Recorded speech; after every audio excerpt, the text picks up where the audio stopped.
days after graduation, a stranger exposed the truth about her son.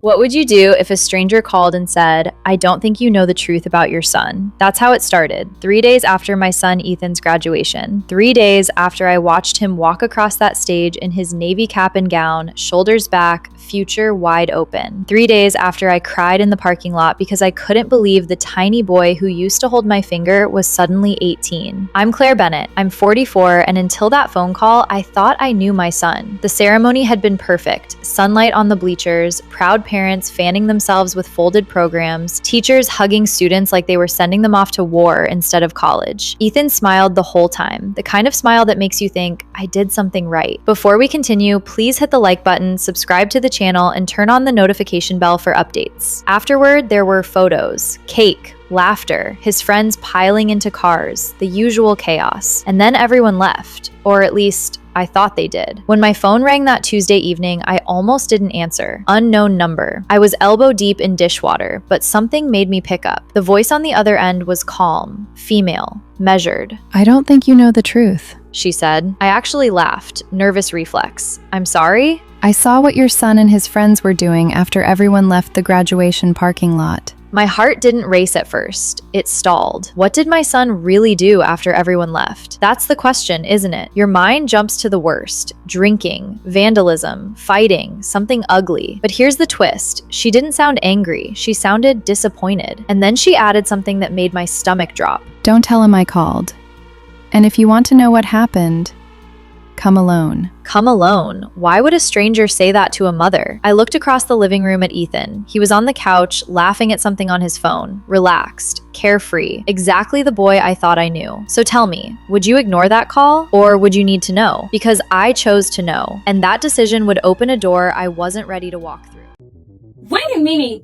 3 days after graduation, a calm stranger says she saw something, tells her come alone and not tell him. If it's innocent, why the secrecy? If it's serious, why call her? Let's watch closely. Have you ever felt your entire reality tilt because of one sentence? That night, I couldn't stop replaying her voice. Calm, controlled, not dramatic, not threatening, just certain. "I saw what your son and his friends were doing."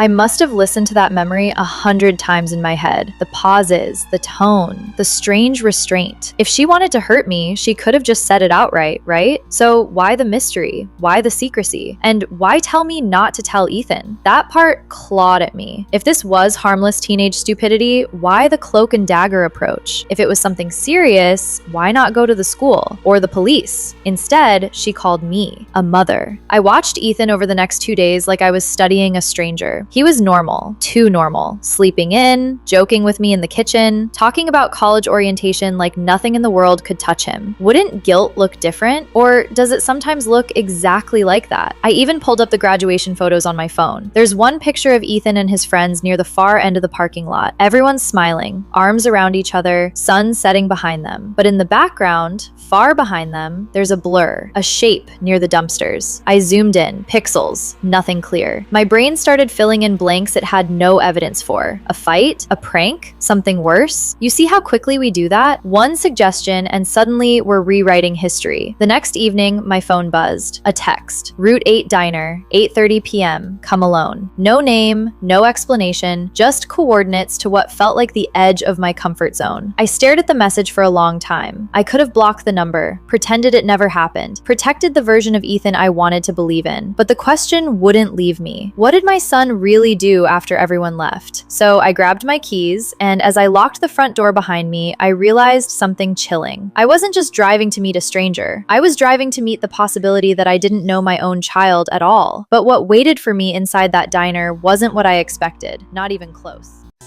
Okay, let's rewind. She found the blur in the photo, got the secret in that location and still went alone. If this is just teen stupidity, why is secrecy? And if it's serious, what is she missing? She didn't look like someone about to blow up my life. That was my first thought when I walked into the Route 8 diner. Fluorescent lights, half-empty booths, the smell of burnt coffee and old fries. Ordinary, almost painfully ordinary. And sitting in the far corner was a woman who looked normal. Mid-30s, brown hair pulled back, no dramatic makeup, no cold stare. She lifted her hand slightly when she saw me. "Claire?"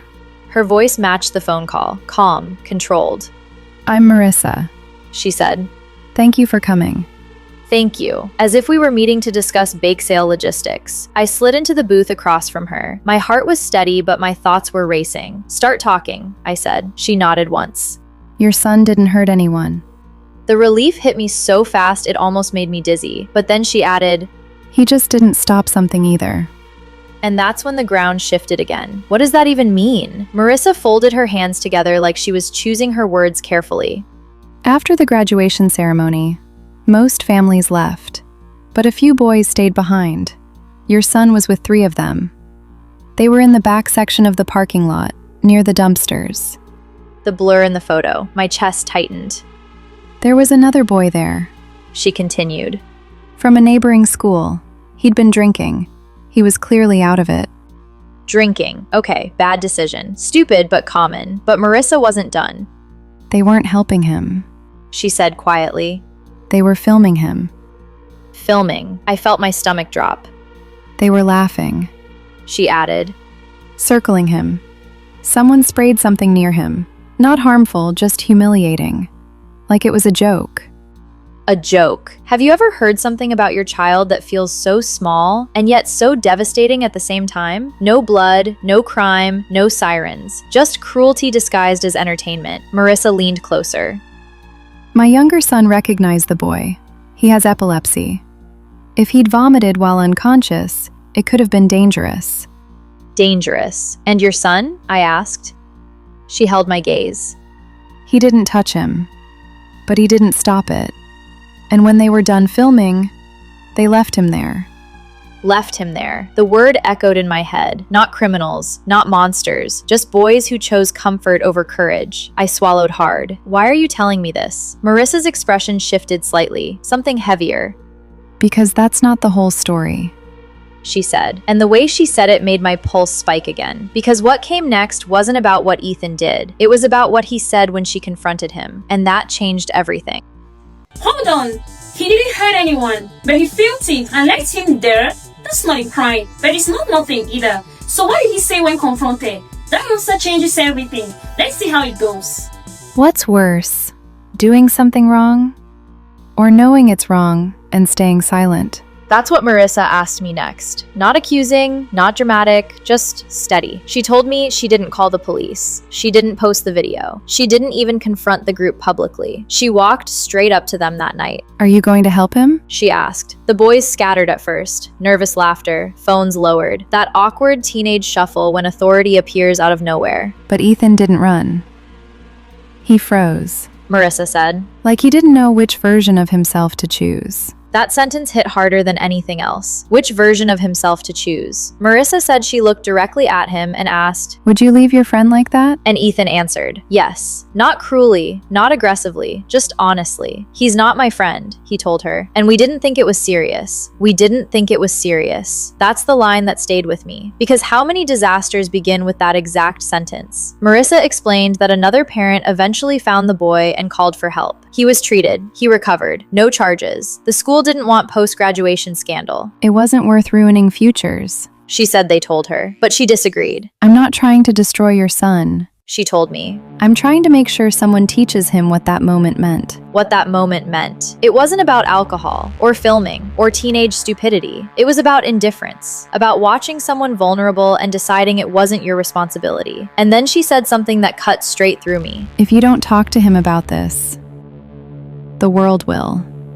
And it won't be gentle. She didn't call to punish him. She called to test me. Would I protect his image, or would I shape his character? I left the diner feeling heavier than when I arrived. Not because my son was evil, not because he committed some unforgivable act, but because I suddenly understood something terrifying. The boy I raised wasn't heartless, but he was capable of standing by. And what I chose to do next would decide whether that moment defined him or changed him forever. But when I walked through my front door, what I saw waiting for me made the confrontation even harder than I imagined. When you finally ask the question you've been afraid of, you better be ready for the answer. Ethan was exactly where I left him, on the couch, one leg tucked under him, phone in hand, laughing at something on the screen like the world was still light and uncomplicated. For a moment, I just stood there. How do you confront someone you love about the version of themselves they don't even see yet? I sat down beside him, not across from him, not towering over him, beside him. Can I ask you something? I said. He shrugged, still smiling. Sure. I took a breath. After graduation,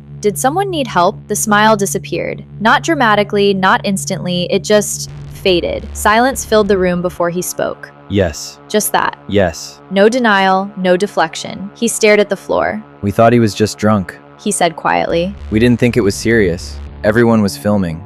It wasn't like we pushed him or anything. There it was again. It wasn't like we pushed him. The way we measure our morality by the worst possible behavior instead of the right one. Did you check on him? I asked. He shook his head. Did you think about what could have happened? Another shake. He swallowed hard. I didn't want to be the guy who ruined the vibe. He admitted. And that's when it clicked. Not cruelty, cowardice. Peer pressure wrapped in laughter and phone cameras. I looked at him, really looked at him, and said something I didn't rehearse. You don't ruin your future by doing the right thing, I told him. You ruin it by practicing not doing it. He didn't argue, he just listened. We talked for hours, about courage, about moments that define you when no one important is watching, about the kind of man he wants to be when the cameras aren't rolling. The next morning, I made him call the boy, apologize, not through text, not through a filtered version, voice to voice. He signed up to volunteer at a local outreach program that works with teens struggling with substance issues, not as punishment, as perspective. And here's the part that matters most. What did my son really do after everyone left? He chose comfort over courage. That's the truth. But here's another one. He also chose to own it when confronted. And that choice, that's where character begins. I almost ignored that call. It would have been easier, cleaner, more comfortable. But parenting isn't about protecting your child from every hard truth. It's about making sure they grow when those truths find them. So let me ask you something. If you were in my position, would you have taken that call? Or would you have let the version of your child you prefer stay intact? Because sometimes the truth doesn't accuse your child. It asks who you're raising them to become. And that's a question none of us can afford to avoid.